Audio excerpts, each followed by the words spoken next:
નમસ્કાર મિત્રો.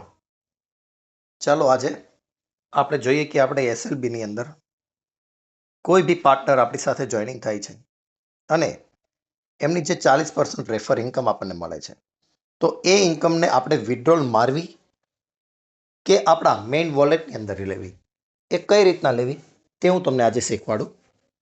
તો એ ઇન્કમ જે છે એનું તમે રિચાર્જ પણ કરી શકો છો અને વિથડ્રોલ પણ મારી શકો છો. તો એના માટે પહેલાં તમારે મેઇન વોલેટમાં લેવાનું છે. તો અહીંયા તમે જોઈ શકો છો 84 રૂપિયા મારી અર્નિંગ છે, જે મારે મેઇન વોલેટમાં લેવું છે, એટલે કે વોલેટ બેલેન્સ જે મેઇન વચ્ચે બતાવે છે એની અંદર. તો એના માટે મારે શું કરવું?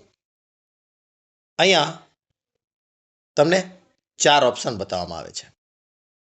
ટ્રાન્સફર વોલેટ જે ત્રીજો ઓપ્શન છે તે ક્લિક કરીશું અને અહીંયા તમને બેલેન્સ બતાવવામાં આવે છે જે 84 રૂપિયા છે. આ 84 રૂપિયાને તમારે અહીંયા એન્ટર એમાઉન્ટમાં મૂકી દેવાના છે, એટલે કે ત્યાં લખી નાખવાના છે. હવે આ 84 રૂપિયા તમે વિથડ્રોલ મારો કે મેઇન વોલેટમાં લ્યો છો, એના માટે તમારે ટીડીએસ કપાશે.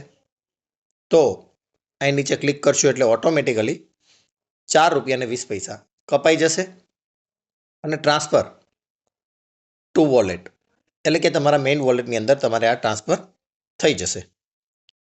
ફરી એકવાર હું તમને બતાવી દઉં. આમાં 629 રૂપિયા છે. હવે આપણે અહીંયા ટ્રાન્સફર મારીએ છીએ.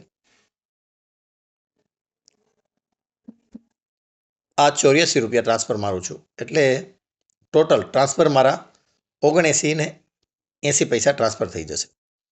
આ જેવી આપણે ક્લિક કરીશું એટલે આપણા બેલેન્સ ટ્રાન્સફર થઈ ગયું છે. તો આપણે કોઈ પણનું રિચાર્જ કરવું હોય તો એ આપણે કરી શકીએ છીએ.